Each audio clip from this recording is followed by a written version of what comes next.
Obviously, to come up in that situation, you always talk about how much faith you have in all the guys, and so many guys can play.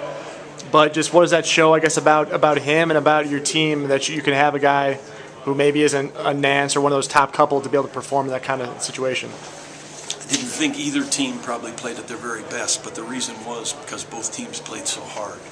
But I'm so proud of the fact that Graybill could have early foul trouble and have to sit the last X amount of minutes. Nance wasn't feeling up to snuff, and he had wrapped with 4 fouls, and yet Herndon, Sellers, Benz, and then McManaman can come in and really perform. I mean, you'd like to see a guy do what he does best. Josh got him a wide open look, and he knocked it in for the game winner. So, it's like the beer commercial. It doesn't get any better than this. Larry, how was Nance? Looked like he deemed himself a little bit in the first half and came back out, but he looked hampered. What happened? He's worried, and if any of us have been through what Larry's been through, of course we would worry. I think he's going to be fine initially. That's what our trainer told us, but I could tell, he's a little teary-eyed, and he was a little concerned during the game.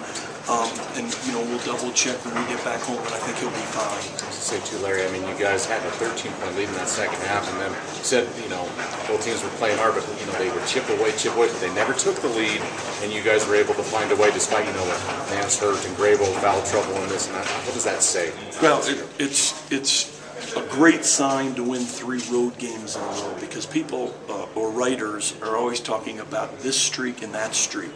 That's a good streak, and that's difficult to do anywhere in the country, in any league in the country. So I'm happy for our guys, but I'm not done. Boise's beat us with people out 3 of the last 4 times, and they rained on our parade a couple years ago. So we'll celebrate on the bus. And then tomorrow it's back to work for a Saturday afternoon ball game. Coach, you talk about 50-50 balls. How big was that jump ball with McManaman and a couple other guys all getting on the deck there in the last couple minutes? Both teams flailing. That's what college basketball is all about. We drew a pretty good pill from the man with the plan because it was our possession arrow, and that was big. Maybe if it's their possession arrow, they get the last shot. So it was big, a lot of big plays. None bigger, though, than probably the scramble for the ball.